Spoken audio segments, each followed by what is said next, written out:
He is known for his advocacy of Charles Darwin's theory of evolution and is recognized for his famous 1860 Oxford evolution debate with Samuel Wilberforce. He had a significant impact on scientific education in Britain and coined the term agnosticism. His name is Thomas Henry Huxley. In the vast expanse of the 19th century, there emerged a man whose name would forever be intertwined with the evolution of scientific thought. Thomas Henry Huxley, a man of humble beginnings and a self-taught scholar, would rise to become one of the greatest proponents of Charles Darwin's theory of evolution. Huxley's journey was not without its obstacles, but his unwavering dedication to scientific truth and his relentless pursuit of knowledge propelled him forward. As a young man, Huxley found himself captivated by the intricate intricacies of comparative anatomy. His meticulous studies and groundbreaking research earned him a reputation as one of the finest anatomists of his time. Yet, his remarkable anatomical work often remained overshadowed by his fervent advocacy for evolution and his tireless efforts to promote scientific education.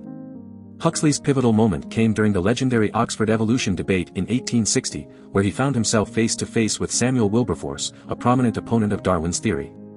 Huxley's spirited defense of evolution not only solidified his own career but also played a crucial role in the wider acceptance of this groundbreaking idea. His intellectual prowess and sharp wit were on full display as he engaged in a battle of ideas and ideologies. Although initially hesitant about certain aspects of Darwin's theory, Huxley became an unwavering supporter, dedicating himself to publicly championing the concept of natural selection. He fearlessly challenged the more extreme religious traditions of his time, advocating for a scientific understanding of the world. In fact, it was Huxley who coined the term agnosticism to describe the nature of claims in terms of what can be known and what remains unknown.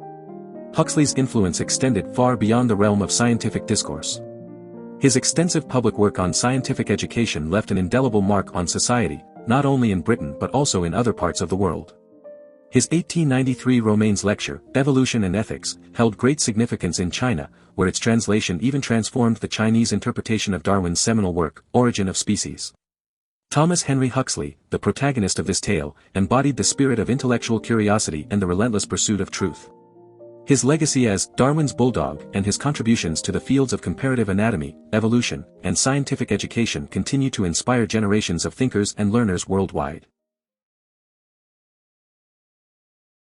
Thomas, the second youngest of 8 children, was born into a middle-class family that had fallen on hard times. His father, George Huxley, was a mathematics teacher, but when the school closed, the family faced financial difficulties. Despite leaving school at the age of 10, Thomas was determined to educate himself.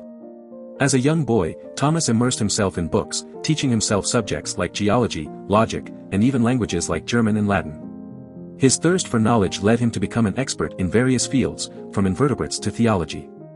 His passion for learning was evident in his illustrations for his publications on marine invertebrates. Thomas's journey took a turn when he was apprenticed to medical practitioners. From his brother-in-law John Cook in Coventry to Thomas Chandler in London, he gained practical experience in the medical field.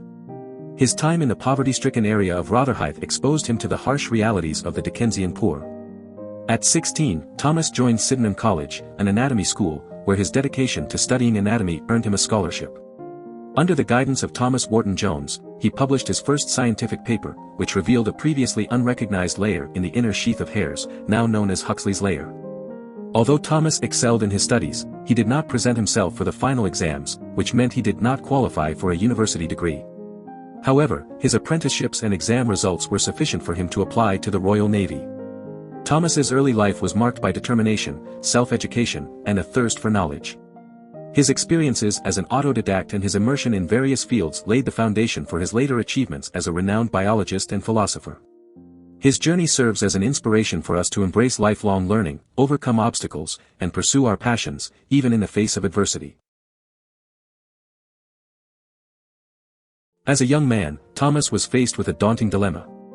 At the age of 20, he was too young to practice medicine and was burdened by debts. In a stroke of luck, a friend suggested that he join the Royal Navy. With references on his character and certificates showcasing his skills in dissection and pharmacy, Thomas applied for a position as assistant surgeon on HMS Rattlesnake, which was about to embark on a voyage of discovery and surveying to New Guinea and Australia. The Rattlesnake set sail on December 3, 1846, and once they reached the southern hemisphere, Thomas immersed himself in the study of marine invertebrates. He diligently sent his findings back to England, where they were published with the help of his mentor, Edward Forbes FRS. In 1849, Thomas's paper, On the Anatomy in the Affinities of the Family of Medusae, was published by the Royal Society in its Philosophical Transactions. In this groundbreaking work, Thomas brought together the hydroid and circularian polyps with the Medusae, forming a new class known as Hydrozoa. He observed that all members of this class shared a common characteristic: two cell layers enclosing a central cavity or stomach, a defining feature of the Cnidaria phylum. Thomas's research on marine invertebrates gained recognition, and upon his return to England in 1850, he was elected as a Fellow of the Royal Society. The following year, at the young age of 26, he received both the Royal Society Medal and a position on the Council.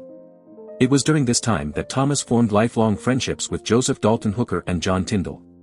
The Admiralty allowed him to continue his scientific work as a nominal assistant surgeon, enabling him to further study the specimens and observations he had collected during the voyage of the Rattlesnake. One of Thomas's notable contributions during this period was solving the classification problem of Appendicularia, an enigmatic creature whose place in the animal kingdom had perplexed others. He also made significant discoveries about the morphology of cephalopods, as well as brachiopods and rotifers. His findings on these organisms shed light on their evolutionary relationships and expanded our understanding of the animal kingdom. Thomas's dedication and contributions to the field of marine biology were invaluable. His work on the voyage of the Rattlesnake not only earned him recognition as a Fellow of the Royal Society but also paved the way for further research in the field. His discoveries on the anatomy and affinities of Medusae and other marine organisms continue to influence our understanding of the natural world to this day. Thomas, known to many as Thomas Henry Huxley, had dedicated his life to advancing the place of science in British society. His 31 years as the Professor of Natural History at the Royal School of Mines were marked by groundbreaking work in vertebrate paleontology and numerous projects aimed at promoting scientific knowledge. Huxley's passion for science led him to hold prestigious positions such as the Fullerian Professor at the Royal Institution and the President of the British Association for the Advancement of Science. In 1885, however, Huxley faced a turning point in his life. Stricken with a deep bout of depressive illness, he made the difficult decision to retire. He resigned from his presidency of the Royal Society, the inspectorship of fisheries, and his cherished chair. Seeking respite, he took a 6-month leave and left behind his beloved London home at 4 Marlborough Place, where he had written many of his influential works. Huxley found solace in a new chapter of his life in Eastbourne. He had purchased land on Staveley Road and oversaw the construction of a new house called Hodeslea, with the help of his son-in-law F. Waller. It was in this tranquil setting that Huxley edited the 9 volumes of his collected essays. It was also here, in 1894, that he received news of Eugene Dubois' groundbreaking discovery in Java, the remains of Pithecanthropus erectus. Tragically, Huxley's life came to an end in 1895. He suffered a heart attack in Eastbourne and was laid to rest in London at East Finchley Cemetery. Though no invitations were sent, 200 people, including esteemed figures like Joseph Dalton Hooker and Joseph Lister, attended his funeral. His burial plot had been acquired upon the death of his eldest son, Noel, who had passed away from scarlet fever in 1860. Huxley's beloved wife Henrietta Ann, and their son Noel, were also laid to rest beside him. Thomas Henry Huxley's legacy as a champion of science and a defender of reason continues to inspire us today. His unwavering commitment to advancing knowledge and his profound contributions to the understanding of the natural world remain invaluable. In a world where scientific progress is more crucial than ever, Huxley's philosophy serves as a reminder of the importance of embracing evidence-based thinking and the pursuit of truth in our daily lives.